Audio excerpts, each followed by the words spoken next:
আর খুশিটা আপনার সেদিন ঈদ, ওইটা দিন।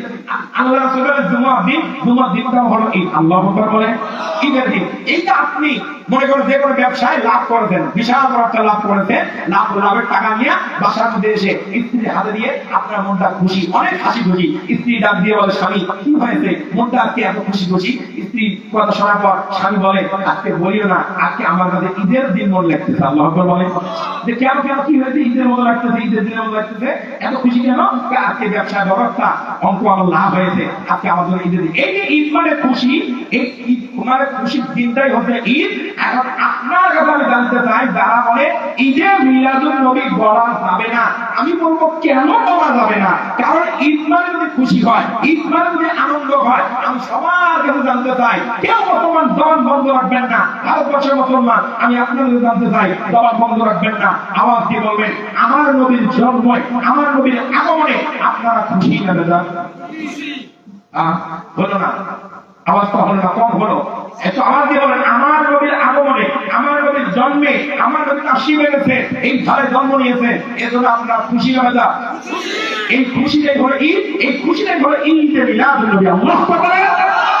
আমরা না জানে না বুঝে আন্দাজি মন্তব্য করে বিভিন্ন ফিতনায় লিপ্ত হয়ে যায়। এরকম ফিতনা কেউ করবে না। শব্দের মর্মার্থ বুঝতে হবে। এবার বলেন, ঈদ শব্দের অর্থ খুশি, আনন্দ, এটা আপনি যেখানে লাগাবে সেখানে হবে। কিন্তু এই ঈদ শরীয়তের ঈদের সাথে সংঘর্ষ করা যাবে না। ঈদুল ফিতর, ঈদুল আযহা, এটা শরীয়তের ঈদ, আর এটা হচ্ছে আমার রাসূলের ঈদ। এখন প্রশ্ন করতে পারেন, হুজুর শরীয়তের ঈদ কম মূল্যবান। আমি বলবো না, শরীয়তের ঈদের কোনো মূল্য নাই, শরীয়তের ঈদের কোনো মূল্য নাই, ঈদুল আযহার কোনো মূল্য নাই, ঈদুল ফিতরের কোনো মূল্য নাই। কারণ শরীয়তের সাথে আমার নবীর কাছ থেকে, আমার নবী না আসলে শরীয়ত আসতো না, আমার নবী না আসলে ঈদুল ফিতর আসতো না, আমার নবী না আসলে ঈদুল আযহা আসতো না, আমার নবী না আসলে ইসলাম আসতো না, আমার নবী না আসলে কোরআন আসতো না। শুধু আমার নবীর সাথে আমার নবীটাই হচ্ছে বড় ঈদ। আমার নবীটাই হচ্ছে সবচেয়ে বড় আনন্দের ঈদ। কথা আমার ঠিক না? শরীয়তের ঈদ আলাদা, এটা আমরা সংঘর্ষ করি না, সংঘর্ষ করি না। কারণ ওই শরীয়তের ঈদ এসেছে আমার নবীর মাধ্যমে। আমার নবী যদি না আসতো, ওই শরীয়তের ঈদ আসতো না। আমার বন্ধুগণ, এবার আমি কি বুঝতে পারছি আপনাদেরকে? এইগুলো নিয়ে কেউ দ্বন্দ্বে লিপ্ত হবে না, এই দ্বন্দ্বে লিপ্ত হওয়ার বিষয় নয়। এই ধরনের মুস্তাহাব বিষয় আপনি পালন করেন, কোনো সমস্যা নেই। আপনি পালন না করেন, কোনো সমস্যা নেই। আমার রাসূলকে সালাম দিবেন, আপনি বসে দেন, আপনি দাঁড়িয়ে দেন, আপনি বসে দেন, আপনি শুয়ে দেন, আপনার ব্যক্তিগত ব্যাপার। আপনি যেভাবে দিবেন আমার রাসূলকে সন্তুষ্ট করেন, আপনি করেন, এটা আপনার ব্যক্তিগত আমল, এটা আপনার মুস্তাহাব বিষয়। সুতরাং এটা নামাজ রোজার মতো ফরজ নয় যে সবাইকে করতেই হবে, বাধ্যতামূলক। এমন করে শরীয়তে কখন বিধিবিধান কারোর মুস্তাহাবিয়ে দেওয়া যায় না। আমার বন্ধুগণ, আমি আশা করি আপনাদেরকে বুঝাইতে পারছি। এগুলো নিয়ে কেউ ফিতনায় লিপ্ত হবেন না। কারণ আল্লাহ রাসূল বলেছেন, আল ফিতনাতু আশাদ্দু মিনাল কতল, ফিতনা হচ্ছে হত্যার জঘন্যতম অপরাধ। আমার বন্ধুগণ, 12টা বেজে গেছে।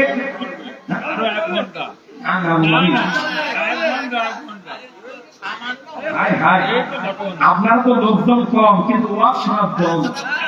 আপনি লোকজন যদিও কম, ওয়াজ শোনার কম। খুব ভালো লাগছে তো আমি যাই হোক, আপনাদের আবদার রক্ষা আছে। 12টা বেজে গেছে, রাত্রি 12টার পর আলোচনা করা ঠিক না আমার মনে। যদি সামনে খবর আছে, হ্যাঁ আপনারা যেহেতু আবদার করেছেন, হ্যাঁ যেহেতু আমার ভাই আবদার করেছেন, অনেক দূর থেকে এসেছেন, কলকাতা আমার ভাই, হ্যাঁ মুসলিম ভাই, আজকে 2-3 বার যাওয়া আসা করছেন আমার আলোচনা শোনার জন্য। ভাই আবার ছুটে এসেছেন। আল্লাহ আমার ভাইয়ের হায়াত বারাকা দান করুন, আল্লাহুম্মা আমিন। আজকে এই মাহফিলকে যারা সার্থক করেছেন, সহযোগিতা করেছেন, এই মাহফিল হোক করেছেন, সহযোগিতা করেছেন, বুদ্ধি দিয়ে, খাটুনি দিয়ে পরামর্শ দিয়েছেন, আল্লাহ তাআলা সকলের পরামর্শগুলো, খাটুনিগুলো কবুল করুন, আল্লাহুম্মা আমিন। যারা বসে এসেছেন শুনতেছেন, আল্লাহ তাআলা সকলকে জান্নাতের মেহমান হিসেবে কবুল করুন, বলেন আল্লাহুম্মা আমিন। আমি আপনাদের আবদার রক্ষাতে আর পারবো।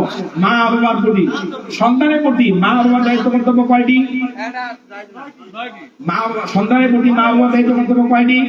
9টি। মাত্র আমি আলোচনা করেছি কয়টি? 1টি। এবার আসেন 2 নম্বর আলোচনা করে 2 নম্বর প্রশ্নটা আমি শেষ করে দেবো। আর আবেদন করবেন না আশা করি। আমি 2 নম্বর বলার চেষ্টা করতেছি। 2 নম্বর, গভীর মনোযোগ দেন। তাহলে এরকম হলো গেল মাইকে কি বক্স কেটে গেল নাকি? ও বাহিরেটা বন্ধ করে দেওয়া হয়েছে, বুঝতে পারছি।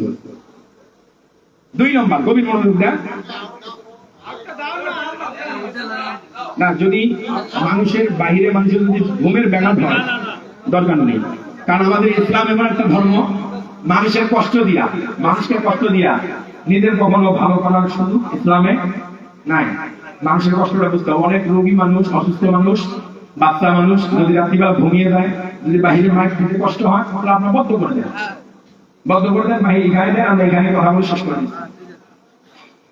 একটু দর্শক পড়ল, আল্লাহুম্মা সাল্লি আলা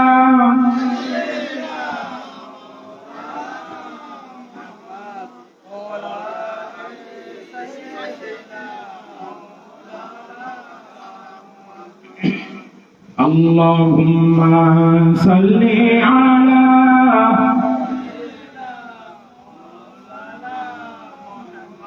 وعلى آل سيدنا مولانا محمد। সম্মানিত উপস্থিতি, আমি বলতেছিলাম তাহলে সন্তানের জন্য মা বাবার উপর দায়িত্ব কর্তব্য, প্রত্যেকটা মা বাবার উপর দায়িত্ব কর্তব্য 9টি। এবার আসেন 1 নম্বর আলোচনা করলাম, 2 নম্বর। এই 2 নম্বরটা অত্যন্ত গুরুত্বপূর্ণ। এটা যদি বাস্তবায়ন করতে পারেন, এটা যদি আমল করতে পারেন মা বাবা যারা